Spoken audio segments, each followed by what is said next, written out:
la plus grande prophétie, ce n'est pas d'abord ce qu'on nous dit, même quand on cite notre nom et notre adresse. La plus grande prophétie, c'est d'abord ce que la Bible m'enseigne. Et aujourd'hui, la séduction dans le ministère est entrée comment? On donne à l'impudique la prophétie de l'élévation qui vient de Dieu.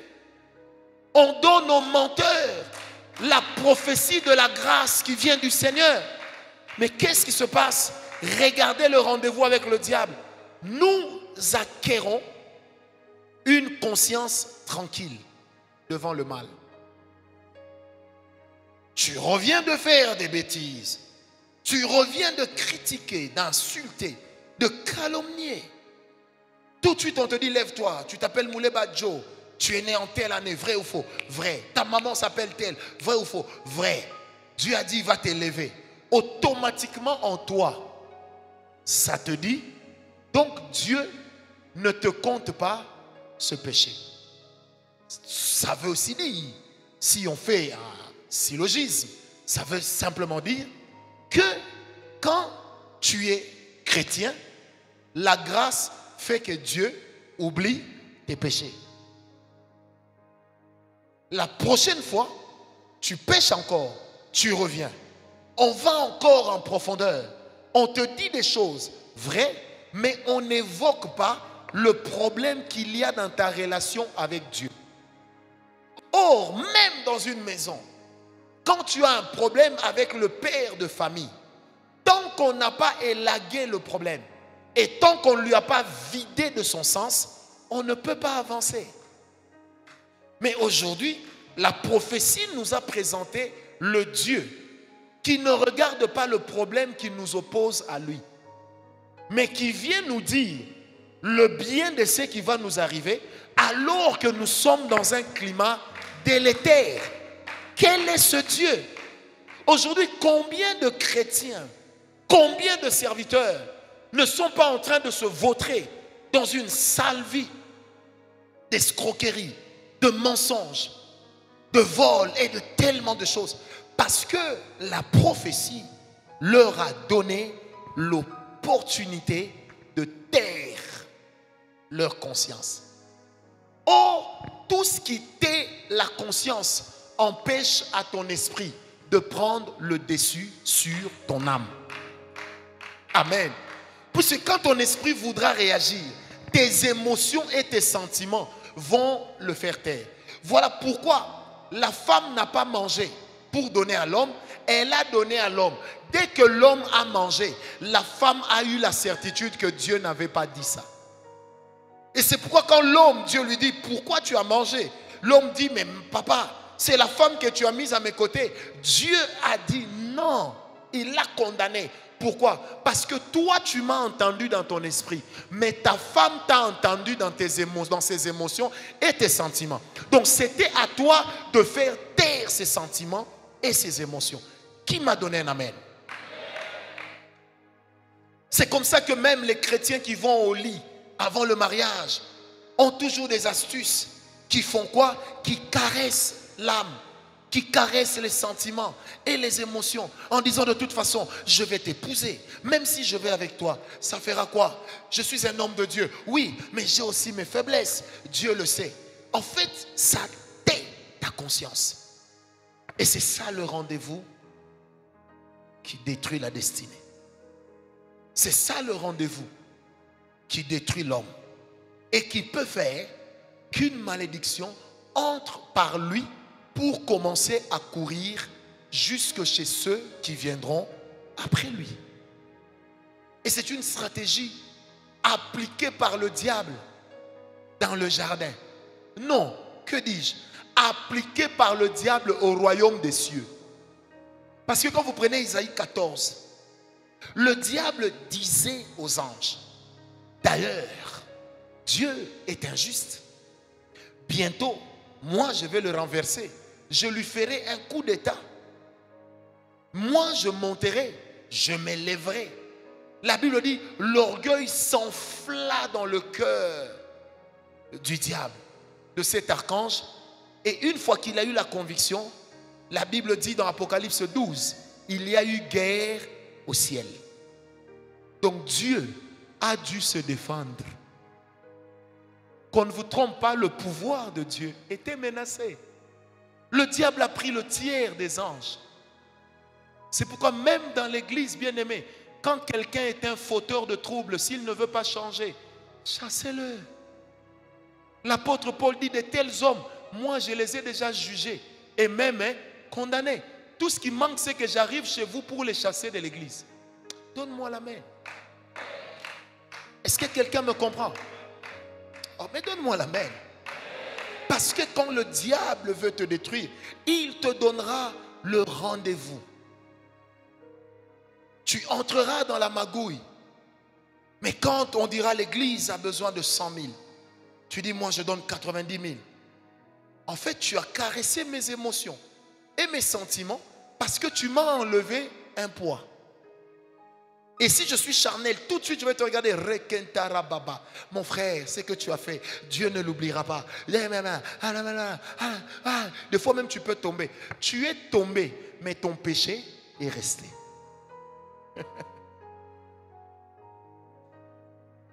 C'est pourquoi vous voyez les grandes églises telles qu'aujourd'hui, par exemple, dans les assemblées de Dieu, il existe carrément des paroisses qui n'acceptent pas la prophétie. Qui disent, mais comment Dieu parle aux mêmes aventuriers? Comment Dieu parle aux mêmes aventuriers? Comment Dieu parle aux mêmes aventuriers? Un jour, je disais à quelqu'un ici, j'ai dit, cher ami, est-ce que tu sais que la prophétie que tu as donnée, où est M. Kitoko Glodier? Où? Sa sœur, une de ses sœurs, j'ai vu monter là-bas. En fait, cette fille-là, on a prophétisé ici dans cette église à son frère. Que voilà, on a cité le nom de quelqu'un qui était leur tante. En disant qu'au moment où on parle, Dieu lui a fait échapper de la mort. À cause de sa présence ici. Le nom était vrai. Même la date de naissance était vraie. Mais tout ce qui était extraordinaire, c'est que la personne était déjà morte. Maintenant, quand le frère vient dans mon bureau, il avait les larmes aux yeux, il dit, papa, donc dans les séjours des morts.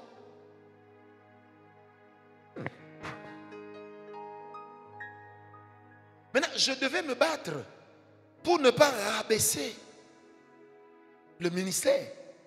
Je devais me battre. À un moment, j'ai compris que moi-même, j'ai m'embrouillé.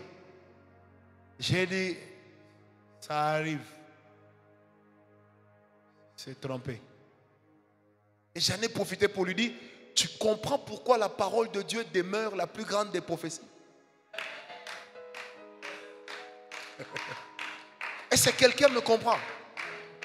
Et quand je me suis retrouvé seul avec le bien-aimé, je lui ai dit, mais j'aime beaucoup comment Dieu t'utilise. Il dit, c'est vrai papa. J'ai dit, oui, mais sauf que tu mens un peu. Je lui ai dit en face. Il me dit, comment? J'ai dit, tu vois, tout ce que tu avais dit était vrai.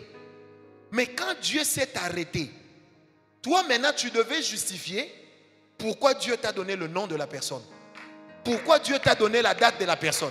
J'ai dit, il fallait seulement t'arrêter là. Mais comme dans la salle, il y avait some people qui criaient déjà, professeur. Tu te dis non, faut que j'avance. Mais avancer jusque où? Est-ce que vous me comprenez? Parce qu'il est de ces confettis que nous avions introduits dans l'église aujourd'hui. Et j'assume ce que j'ai dit, qui sont charnels. Et qui perdent plusieurs enfants ici. Et malheureusement, nous avons des enfants à moi qui sont également les enfants des autres.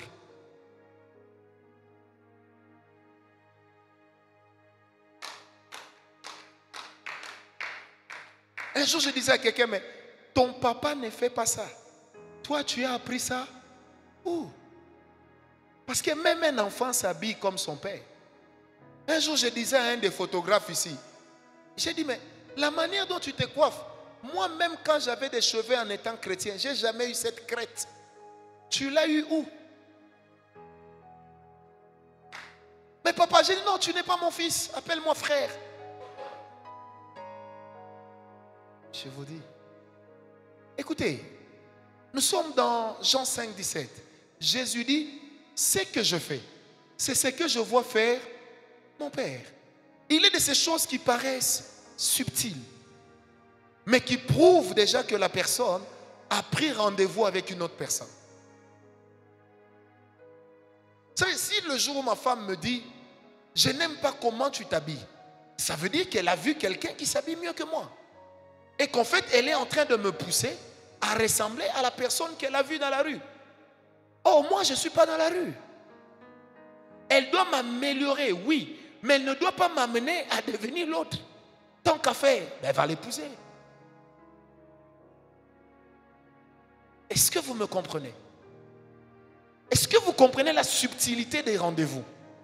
Et c'est comme ça qu'il y a des gens qui ratent le rendez-vous de leur destinée, qui entrent dans un rendez-vous spirituel qui va détruire leur destinée.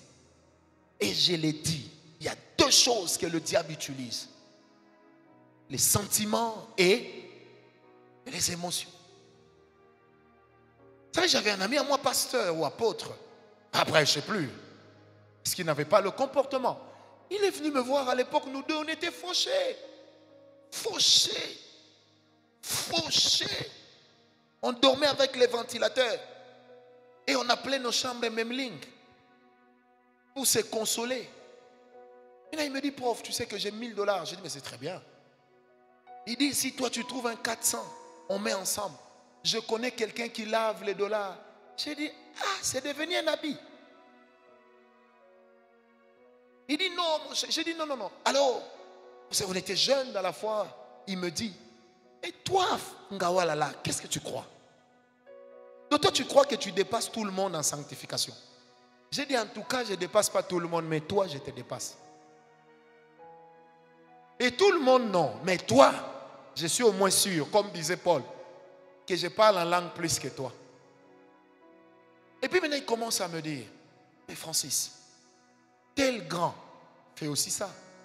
Tel grand. Il me sortait que des noms des serviteurs de Dieu qui, à l'époque, nous faisaient rêver. Quand on les regardait à la télé, on disait, ah, un jour, je dois être comme lui. Ah, un jour, je dois réunir des foules comme lui. Maintenant, quand il s'adressait à moi comme ça, j'ai dit, mon cher, donne-moi le temps de réfléchir. Or, j'avais ce montant. Mais quand je suis resté, mes pensées étaient embrouillées. Et je suis allé en prière. Et Dieu m'a dit clairement, parce que moi, il y a des moments où Dieu m'appelle petit. Il m'a dit, petit, ne cède pas. Tu n'as peut-être rien, mais un jour, je me souviendrai de toi. Ne cède pas. Quand il est venu, je dis, mon cher, désolé, je ne vais pas céder. Il dit, yo, Koufa, pauvre, hein? Je suis parti. Un jour, c'est le même ami qui me fait un SMS, mon cher, je ne peux pas avoir un 20 chez toi. Je dis, mon cher, et tous les dollars là que tu as lavé, va laver. À l'époque, il y avait que Clean Homo. Aujourd'hui, il y a beaucoup de détergents. Tu vas laver, laver, laver. Tu peux même mettre l'acide, lave. Est-ce que vous comprenez? Maintenant, la même stratégie que le diable utilise, il l'a singé de quelque part. Quand Dieu veut te bénir, la chose que Dieu fera, ce sera de te donner un rendez-vous. Dans la vie de chaque personne qui doit être bénie, il y a un rendez-vous qu'il ne faut pas rater. Il y a un rendez-vous qu'il ne faut pas rater. Si la femme de Manoah et Manoah n'étaient pas à cet endroit-là, ils auraient raté leur rendez-vous. Si Samson n'avait pas compris que j'ai péché, si je me répands, Dieu va me pardonner. Bien-aimé, l'une des choses que Samson va faire dans Juge 17, ça va prouver la régénération de son intelligence spirituelle. Il dira, Seigneur, donne-moi de mourir, oui, mais d'en finir avec les adversaires d'Israël. Amen. Et il va dire à un jeune, mets-moi sur les poteaux afin que je m'appuie. Mais la Bible n'a jamais dit que Samson a donné aux jeunes le temps de quitter le lieu. En aidant Samson, le jeune est entré et a répondu au rendez-vous de la mort. En s'appuyant sur les colonnes, Samson a répondu au rendez-vous de sa destinée. Ça veut dire que certaines opportunités que les autres croisent, ça peut être une malédiction pour toi. Dieu nous bénira. Il ne nous bénira pas le même jour. Il ne nous bénira pas de la même façon. Arrêtez d'envier les gens. Arrêtez de convoiter. Arrêtez de penser que les autres sont toujours meilleurs que vous. Arrêtez de penser que ceux qui sont mariés sont meilleurs que vous qui dormez en forme de 4 quand il fait froid. Arrêtez de penser. Parce que la Bible dit, et c'est le roi David qui dit, il dit, je reconnais que Dieu réserve un jour, un jour pour son oint. Et aujourd'hui où j'en parle, Dieu est en train de donner rendez-vous à la destinée d'une personne. Dieu est en train de te donner rendez-vous pour vaincre le diable qui est en train de t'empêcher d'avancer. Bien aimé, là où les gens avaient vu David, avaient vu Goliath et sa taille, David avait vu une opportunité d'être connu. Parce que ce qui est obstacle pour l'autre peut être un rendez-vous divin pour toi. Et je déclare de la part de Dieu que ce soir, tu entres dans le rendez-vous de Dieu. Donne-moi un amen. Frère, le rendez-vous de Dieu, ce n'est pas la cour qu'un homme te fait où tu te dis si je lui réponds aujourd'hui, il pensera que je suis faible. Sois toi faible et réponds directement. C'est ça le rendez-vous de Dieu. Est-ce que quelqu'un m'a donné un amen bien? Quand Dieu veut bénir l'homme, ça ne prend pas 1000 ans, ça ne prend pas 10 ans, ça ne prend pas une année, ça ne prend pas un jour, mais ça prend l'instant où l'homme comprend que ce que je suis en train de vivre, c'est ça qu'on appelle la visitation divine. C'est ça qu'on appelle la visitation de Dieu qui m'a donné un amen bien. Frère, lorsque Élie a convoqué les prophètes sur la montagne alors qu'ils étaient de Baal, il savait qu'il était en train de jouer la carte de sa destinée. Et c'est ce jour-là que tout Israël a dit, c'est l'Éternel qui est Dieu. Or, si Israël dit, c'est l'Éternel qui est Dieu, la chose cachée est que si l'Éternel est Dieu, c'est Élie qui nous l'a révélé. Élie deviendra à partir d'un défi le père de tous les prophètes.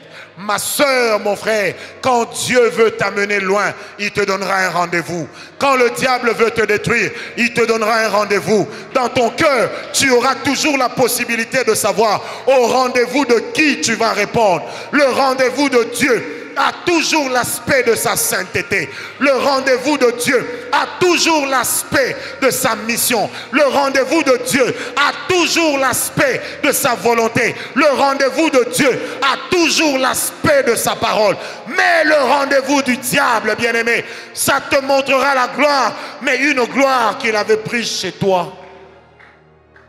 Quand vous lisez Luc 4, la Bible dit, Satan dit à Jésus, et c'est lui qui l'a amené sur la montagne, il dit, regarde les royaumes de la terre, si tu te prosternes, je te le donnerai. Parce qu'il savait que Jésus était né, était venu sur terre pour être célèbre. Mais ce qu'il ne savait pas, c'est que Jésus aussi avait lu dans la parole de Dieu. Il est écrit que tu ne tenteras pas l'Éternel ton Dieu. Il est écrit que l'élévation ne viendra ni de l'Orient, ni de l'Occident, mais que ça allait venir de Dieu. Ce jour-là, Satan a oublié que l'homme à qui il était en train de donner rendez-vous, c'est l'homme qu'on appelle la parole faite chair, c'est l'homme qu'on appelle la parole vivante, c'est l'homme qui a marché avec Daniel, alors que Daniel était dans la fosse au lion. C'est l'homme bien-aimé qui était la 4e personne alors que Shadrach, Meshach et Abednego étaient dans la fournaise. C'est l'homme qui avait dit à Abraham, je reviendrai ce même jour de l'année prochaine et Sarah ta femme te donnera un fils. C'est que le diable avait oublié, c'est que l'homme à qui il était en train de parler, c'est le même homme qui avait donné à la nature le jour de la résurrection, qui m'a donné un amen. Je prie Dieu ce soir qu'il t'amène dans le rendez-vous. Et quand le rendez-vous divin arrivera, que l'Éternel te projette dans ta destinée. Que l'Éternel te projette. J'ai envie de dire à quelqu'un, tu es peut-être en train de rater des millions parce que tu as croisé tes jambes. Tu es peut-être en train de rater des millions parce que tu ne t'es pas compromis. Mais je voudrais te dire, un jour tu seras assis et l'Éternel te visitera. Car chaque chose de malhonnête qu'on refuse pour Dieu devient pour notre Seigneur une obligation d'action. À chaque fois qu'Israël, dans la parole de Dieu, a dit à Moïse, nous étions bien en Égypte, vous allez remarquer que la dimension des miracles a toujours augmenté. Parce que nous avons un Dieu qui est le Dieu des défis. Je prie ce soir avec le Saint-Esprit que tu entres dans le rendez-vous divin. Que ce rendez-vous change la chose de ta vie. Frère, même quand il fallait quitter la ville, il fallait que l'ange dise à Joseph, prends la femme, prends l'enfant, allez en Égypte. Il ne fallait pas que ce soit un jour avant, il ne fallait pas que ce soit un jour après, il fallait que ce soit ce même jour. Je prie Dieu avec le Saint-Esprit ce soir, que quand le rendez-vous de Dieu viendra dans ta vie, que ton esprit réponde au rendez-vous divin, que ton esprit entre dans le rendez-vous divin, que ton esprit matérialise les choses que l'Éternel a dit, que toi seul allais vivre. Je prie cela au nom de... Tu n'es pas en retard. L'heure de ton rendez-vous n'est pas encore arrivée. Tu n'es pas en retard. Dieu ne t'a pas encore donné rendez-vous. Tu n'es pas en retard. Oh, Dieu ne t'a pas encore donné rendez-vous. Frère, Moïse a cru qu'il voyait Dieu dans la tente d'assignation, mais il a réalisé, non, il y a quelque chose de Dieu que je ne connais pas. Il dit, Seigneur, fais-moi voir ta gloire, parce que la gloire de Dieu, c'était le rendez-vous divin, c'était le rendez-vous de Dieu, qui a amené Dieu un jour à dire, il n'y aura pas de prophète en Israël à qui je parlerai face à face, comme je parlais avec Moïse, parce que Moïse, c'est mon ami. Je prie Dieu ce soir, que tu entres dans le rendez-vous de Dieu. Accepte de perdre, mais il y a un jour, ce jour-là, ça sera ton jour. Je sens que Dieu est là. Ma soeur, il ne veut pas de toi parce que tu as dit pas d'acte sexuel avant le mariage. Il te menace de partir. Laisse-le partir. S'il était à toi, il allait se plier à la volonté de Dieu. Oh, quelle est la volonté de Dieu? Tu éviteras la fornication. Quelle est la volonté de Dieu? C'est fouiller l'impudicité. Qui m'a donné un amen?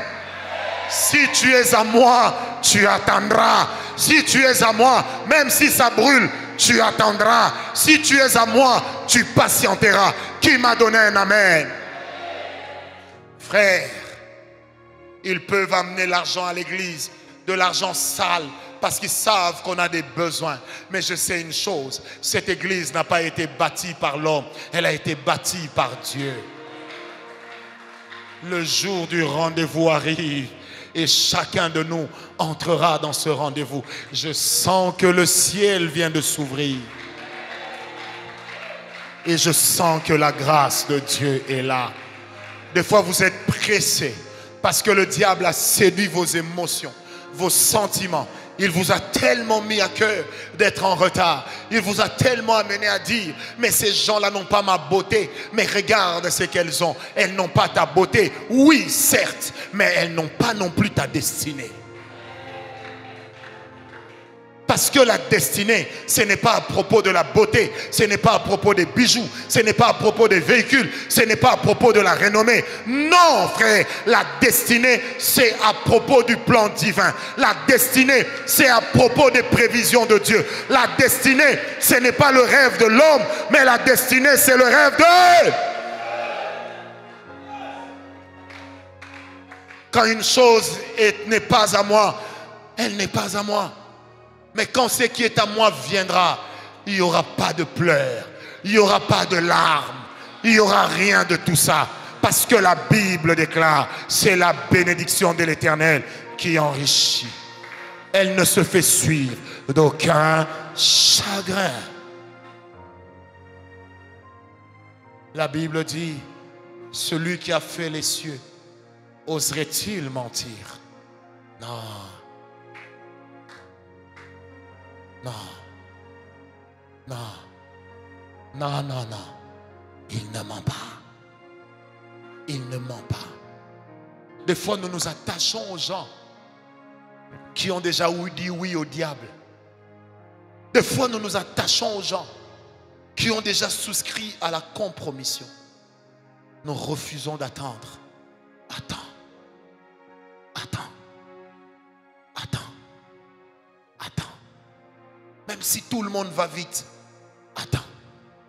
Même si tout le monde va vite, attends. Attends. Même à la vitesse de la tortue, tu y arriveras. Une chose que le lion a, que la tortue n'a pas, c'est la vitesse. Une chose que la tortue a, que le lion n'a pas, c'est la prudence. Le lion ne se cogne, la tortue ne se cogne jamais contre un arbre, parce qu'elle a le temps d'admirer l'arbre de loin. Jusqu'au jour où elle s'approche, elle contourne l'arbre et puis elle continue. Est-ce que quelqu'un m'a donné un amen? Le rendez-vous de Dieu existe dans la vie de chacun. Le rendez-vous de Dieu. J'ai dit bien, le rendez-vous de Dieu. Le rendez-vous de Dieu. Seigneur, ne fais pas avec moi comme tu fais avec les autres. Non, fais avec moi comme tu avais dit que tu n'allais faire qu'avec moi. Je ne vois pas de changement. Je ne vois pas de changement, oui, mais parce que je n'ai pas encore été au jour du changement. Quand je serai au jour du changement, je ne forcerai rien. J'ai dit, je ne forcerai rien. Je ne forcerai rien. Frère, quand le rendez-vous de Dieu est arrivé, ce sont les anciens qui ont quitté la ville. Ils ont rejoint David dans le désert. Ils ont dit, David, viens régner sur nous. Nous avons décidé que c'est toi notre roi. C'est toi notre roi. Oh, Mephibosheth existait. Mais pourquoi on a choisi David? Parce que l'onction crie elle-même. Parce que l'onction crie elle-même et l'élection divine se justifie elle-même. Quand ça sera ton temps, c'est ton temps. Laisse-les se moquer. N'entre pas dans les compromis. Bats-toi pour ne pas amener l'impureté dans ta génération. Pour ne pas amener l'impureté dans tes enfants. Pour ne pas que demain, tes enfants disent, c'est à cause de maman, c'est à cause de papa. Mais bats-toi pour que tes enfants disent, c'est grâce à maman. C'est grâce à papa. Le Seigneur Jésus a dit quelque chose à Gethsemane. Il dit, Père, s'il est possible que cette coupe s'éloigne. Ça veut dire, s'il est possible que tu changes de temps. Après, il dit, non. C'est par compassion à mes disciples que je l'ai dit. Il dit, non, Seigneur, toutefois, non pas ma volonté, que ta volonté soit faite. Oh, quelle était la volonté de Dieu? C'était que Jésus meure alors qu'il était au summum de sa gloire. C'était que Jésus meure alors qu'il était au summum de son appel. Frère, je déclare dans ta vie qu'à l'heure de ton rendez-vous, que Dieu te donne l'intelligence d'entrer dedans. Que Dieu te donne l'intelligence de dire oui. Voilà pourquoi il arrive des fois, tu es en train de prier, et puis tu entends quelqu'un t'appelle, Miché, quand c'est dans la présence de Dieu, sois pressé de dire, oui, ton serviteur entend. Est-ce que quelqu'un m'a donné un amen? Mais il arrive aussi que quand le temps de Dieu arrive, quand l'Éternel t'appelle, il utilisera la voix du vieux Élie. Parce que Élie t'a élevé, Élie te connaît, Élie t'identifie. Élie, tu es pour lui un fils, il est pour toi un père. Même si lui a laissé ses enfants dans la chair se compromettre, mais il t'a appris à ne pas te compromettre. Est-ce que quelqu'un m'a donné un amen? Je prie Dieu ce soir que tu dises oui au rendez-vous divin. Je prie Dieu, oh Rabakantane que Jésus. Protana que je les pose inafiatekela bilenda no mokakale chesipokanya. Est-ce que quelqu'un me comprend? Vite que le Seigneur t'amène sur les autoroutes de l'esprit, que l'Éternel t'amène sur les autoroutes de l'esprit, là où il n'y a pas de limitation de vitesse, là où ta vitesse n'est définie que par ta foi. Je n'ai pas peur du lendemain, car mon avenir est assuré, non pas entre les mains d'un homme, mais entre les mains de Dieu. Et j'ai pour moi le Dieu d'Israël, et j'ai pour moi le Dieu d'Élie, et j'ai pour moi le Dieu de Moïse, et j'ai pour moi le Dieu d'Élisée. Ainsi parle l'Éternel, je ferai une chose nouvelle, elle est sur le point d'arriver. Shama Kerabeseta.